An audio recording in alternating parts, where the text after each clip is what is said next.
session is understanding the enrollment process. And it starts at the very beginning when the student is thinking about applying, to talk about that process, and then clear through when they get registered for classes and actually start their academic program here. So we're going to have several people present. The first one is Ruth Prindle. She'll be right back. So she is our enrollment coordinator. This is her chair. And Amy County is our financial services coordinator, and she will be talking about financial aid and student accounts.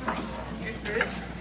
This is Jessica Herbison talking about advising, which is a big part of getting the student ready and registered, which is Sandy Hendrickson. Our last presenter is our registrar, and she will talk about registration. So we try to handle the whole from front to the end, and I think we'll get started with Ruth. If you want to start about the enrollment process.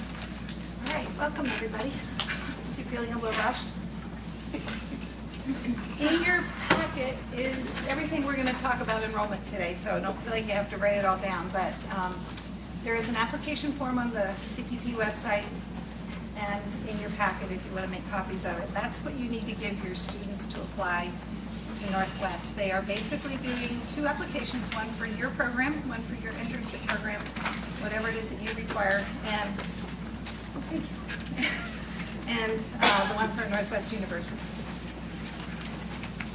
Transcripts are a really key piece and often a bit of a logjam for students, so it's something that you can be aware of and encourage them to be ordering ASAP. Students that are graduating from high school this spring can order their transcripts now. They won't get sent until they graduate, but they can get the orders in because schools close in the summer. And we really ran into some problems last summer with students not being able to get them because they hadn't requested them. We need all transcripts, not just their most recent college if they've been in college, but anywhere they've been in college. Their high school transcript if they've done Running Start or advanced placement or any of that. So we need all the transcripts that relates to that student so that we can figure out what courses they've had and what they need, which Jessica will talk about in a minute, but it's a really important piece. Let's see, what else? This year, I think you're all new, is that right? New sites? No, Letitia. Letitia. We're going to have a deadline this year, which I guess we talked about in the main session, which those of you that were here last year didn't encounter, but we are going to be enforcing that this year in order to help the students. It just is better for them. So for the students that are starting in the fall, August 15th is the deadline to apply, but by August 1st, an application packet for those late students will not only be the transcript and the application, but it will include the financial aid process, and Amy's going to talk about it in a minute. So that is going to be different if your students don't have all the pieces of the complete application packet, which is explained in the handout that you received today. Then their application won't be able to be considered for fall. It's just too much to do in too short a time and not fair to the student. They get off to the wrong foot. It doesn't allow us time for figuring out classes and what they need. So that's probably about it for me.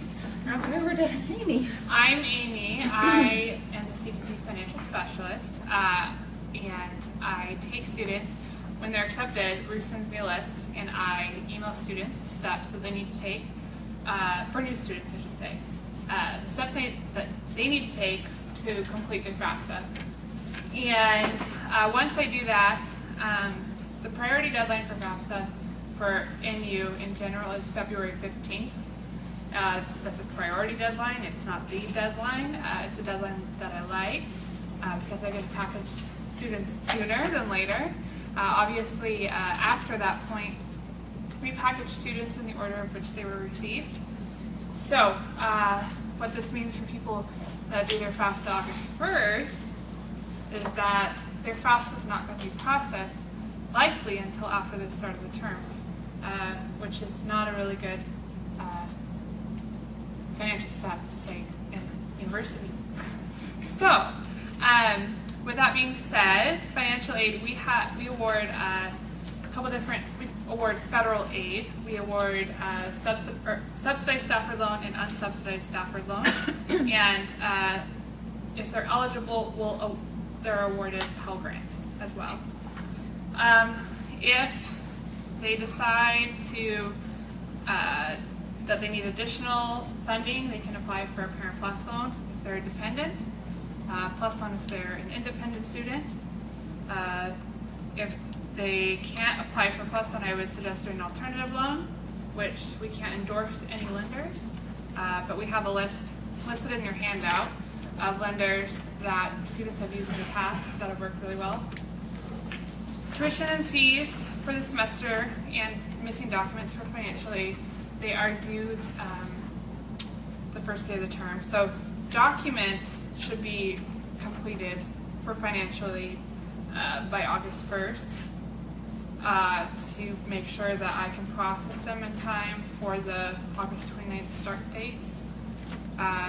So really encourage your students to get that completely done. I know for some of you who are continuing from this current year into next year, students should be already completing their 2016-17 FAFSA and completing that. So other than that, another thing I would suggest is encouraging your students to check their NU email, because all communication goes to their NU email.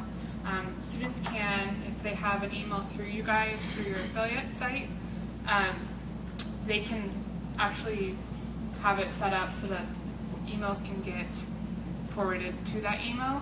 But I only send emails to NU emails, so they need to check in that. So that's about it for me. Okay. So then after Ruth accepts them, Amy and I are kind of at the same tier here. So after Ruth accepts them, I take that same list and I go through and I send out advising emails. I can only do this after the transfer review has been done, because I don't want the students to take a class they've already taken and it won't count, and it's just a waste of everybody's time. So if your student has been accepted and has yet to get an email from me with a schedule, odds are I don't have the transfer review yet. So in this email that I send out, I send it to their Northwest email, and I copy all the coordinators on it so they know that their students have been advised. And in this email I have the suggested schedule, which unless I'm told otherwise by the student, it's for full-time, so 12 credits. Also in this email besides that, I include if they have any holds on their account. So if they have a financial hold or a pre-registration hold is a very common one. Every student has that put on them. And that's actually something that they have to do themselves to release that hold, and it's just going in and filling out pre-registration documents, confirming their major, their address, things like that, and it's all done online. But I include an instruction sheet on that as well. So that's something that you guys can actually help them go through on your end. Along with that, I also will include an instructional sheet on how to purchase their textbooks, which I'll talk about in a minute. So the next step after they receive this email from me, all they have to do is simply reply yes to it. Yes, I want these classes. And so then I'll take that email and then forward it on to registrar to handle from there. But if there's something that they're like, oh, I already took this class, or hey, I took this at Bellevue Community, I don't want to take it again, but if I don't know that, like, that's something that I need to know. So they're perfectly, I'm happy to have them email me questions or anything like that if they have questions on their schedule or pushback or anything like that. But when I send them a schedule, just know that I have looked at all their transfer credits if they have any. I've looked at past Northwest credits if they were here before. And it has to do also with prerequisites. So if there's certain classes they have to take before they take other ones. So if the student says, I don't like the schedule, I don't want to take English, well, unfortunately, it's part of your degree and it's highly suggested you take it. So, but yeah, either you or the student, feel free to email me with any questions. As soon as they get the schedule and we get them registered, they need to order their textbooks this last semester especially, I've gotten several emails the day of class, and they're saying, "Oh, I don't have my textbooks. What do I do?" You were supposed to order them several weeks ago. So my suggestion is, as soon as they know their classes, I know students don't always want to do a whole semester, but at least 3 weeks out before they start their classes, they need to order their textbooks. And the instruction sheet on how to do that is attached. We don't have a bookstore on campus, but it's an online system through the Eagle website. You go on there, you look up your textbook, so the whole textbook database, and the ISBN number for the book or books that you need is linked directly to Amazon. Students can also purchase them somewhere else if they want, or they can rent them as well. So at that point, it kind of goes over to Sandy's office, and she takes over from there. Okay, so I'm the registrar's office, and we pretty much, we're the back, I like to consider in this whole process, we're going to be the back office, so we won't really be working as directly with you or the students on a day-to-day basis.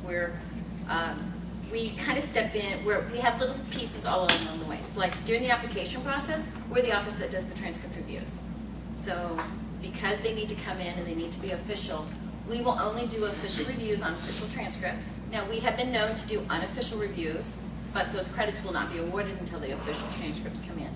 And as I said, it's very important in the advising process. It's also important for your students to even determine what major they want to go with. You know, do they want to just start with that certificate, or do they want to go and do an AA, or just jump straight into the bachelor's? The transcript review can really help the student along the way, as well as advising to know how to make decisions.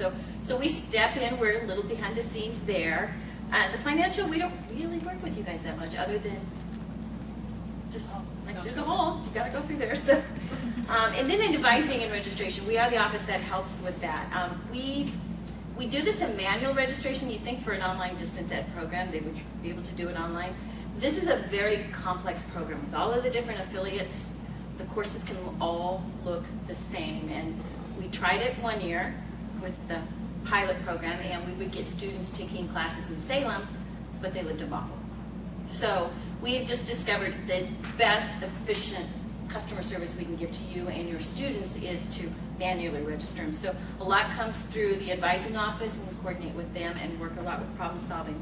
The other things my office will do for you and for your students is we really consider the students, they're NU students. So a lot of our services are still available. After they get enrolled and we verify that they've attended, which is a very important process, once they've been verified and attended, then financial aid is released, which gives them the money they want, so it's really important that we know that. Another thing that the students will want is often for insurance purposes, car loans, or other type of things, they'll need to know, have a verification that they are enrolled. That's what my office does. So if you get a student coming in August, when your program starts and your students start their classes, they say, oh, I'm on mom and dad's insurance, and they need to verify that I'm a student. That's the office you come to my office. We are working to get on what we call National Student Clearinghouse. So probably by August, this will be a simpler process. The student will be able to do it online. But we're the office that officially verifies a student is enrolled at Northwest. Other things that we do is we verify degree completions. We graduate your students with whatever degree that they're pursuing. When they get close to graduation, we start the communication. This is where the advising and the affiliates and the students all work together. How close are you to being done? I'm going to be a VA. I've done 30 credits. Oh, it's a whole ways long to go because it's 120. But our office works with that. Just a note, you don't have to remember this now because we can remember it when it gets closer. The certificates of ministry leadership do not actually have to apply for graduation. At the end of their program, we do automatically award their degrees.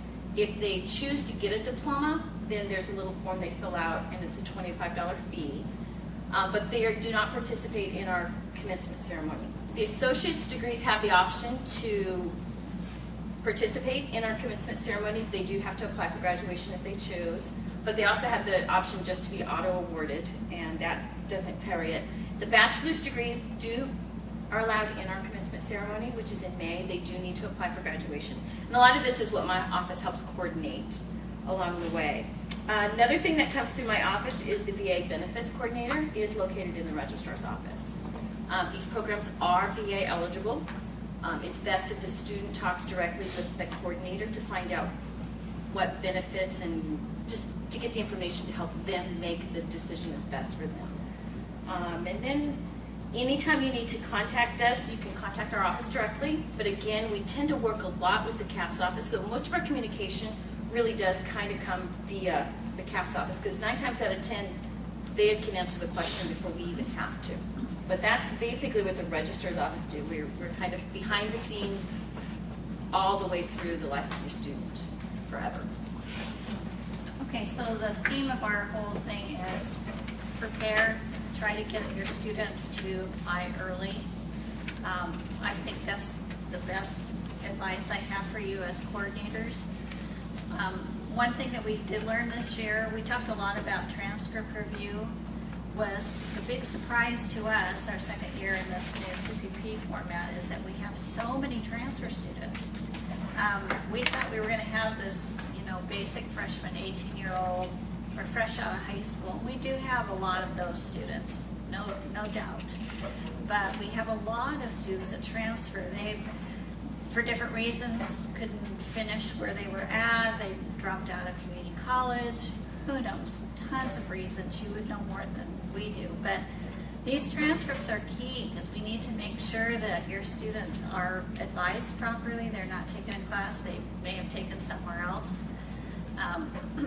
It's just all part of that process, that the earlier the better. I think that's the best lesson that you can take away from this today.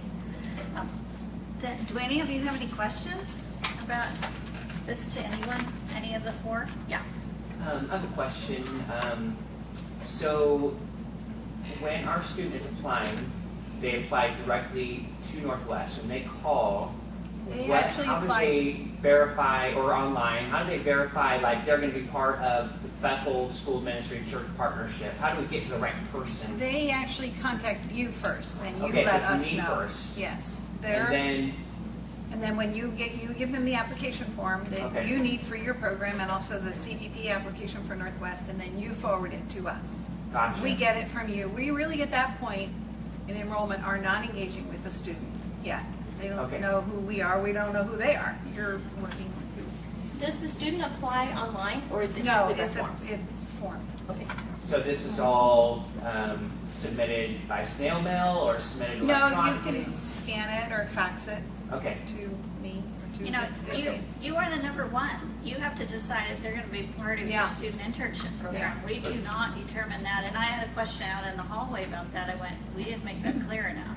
Yeah. This is a student internship program. The practical training and the academic training is our end of the deal. But if this person is not somebody you want in your student internship program, then they should not be a CPP student.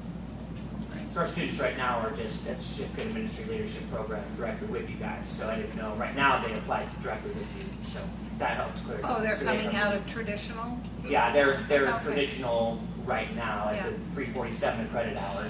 They still need to go through you. So at that point they were going directly to you, but now they'll come to me. Exactly. We won't accept a student in CPP without you telling us this is the student we want, here's the application. Awesome. We have a very short application form, knowing that you're doing a lot more vetting Vetting, the student and maybe having an essay or having references or something. We're going by you saying to us, this is the student we want, we've accepted, and then the student does everything through you.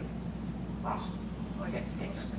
As you work with your students in your churches, you can, if they may or may not end up being a CPP student, but they may consider Northwest for other reasons, being in another program, they can file a FAFSA well ahead. They don't have to wait to be accepted by Northwest. I don't know if Amy made that clear. They can just put our code number on, and then she can call that information up the minute she sees them on one of Ruth's lists. Yeah. You want to talk about that for a minute? Yeah, so if, for instance, you have a student right now that doesn't know if they actually want to do CPP, haven't done their application, they can still fill out a FAFSA and complete their master promissory note and their entrance counseling and add Northwest University as a school to receive it. I'll get that FAFSA. I won't package their aid until I see that they are a student, but that way the student's all ready to go And, you know, if they do their application, let's say in May, and I get that information from Ruth, and I go, oh, wow, they've already had their FAFSA here since March. That's awesome. You know, I'll package them before the FAFSAs that come in May. So Another lesson we learned this year is that students, more than often, decide they want to go for the associate of arts degree. So that means they have to take classes they may not necessarily want to take, but they need to take. And sometimes Jessica gets some pushback from the students saying exactly what she said. So we have that issue, and then students want to take classes together. That's another issue. You want to talk about that for a minute, Jessica? When at all possible, I try to put students in classes together. But again, it's based off of what they need, what they don't need, prerequisites, that kind of stuff.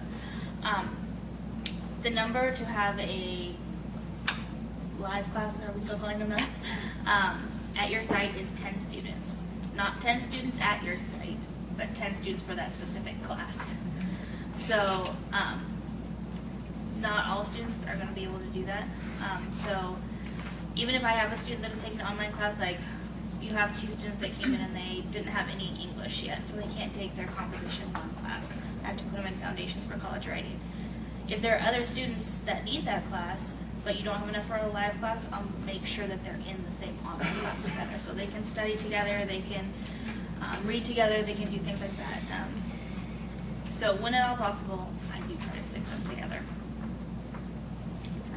We had some issues this year with CPP students only registering for the first 2 classes, and that slowed up their financial aid because they were only then part-time students with 6 credits. And Sandy had to do some fast deduction work to figure out what was going on because we had this ongoing problem. This is one reason we went with them actually doing the registration. We had a registration specialist actually kind of dedicated to solving this problem for a while. I think this next year we definitely have figured this out more. Again, our population is changing so rapidly. We're still kind of trying to figure it out. But I think Sandy's ramping up that office again with more staff. So I'm getting used to it. We really think that with the new volume of CPP students coming in that we'll be able to serve you just fine. I wanted to make that point because we're increasing in every area. So it's a lot of hands-on, but we're happy to do it for you. Do you have any other questions? Do you have questions for us? You could just stand up here and ramble. Or not. Does this all make sense to you, what we're trying to say? Okay. And feel free to give us phone, I think we have our names and phone numbers in the information. Call us if you have questions. We'd much rather you call us and just try to figure it out on your own. That's what we're here for. Who's the new site going? Okay.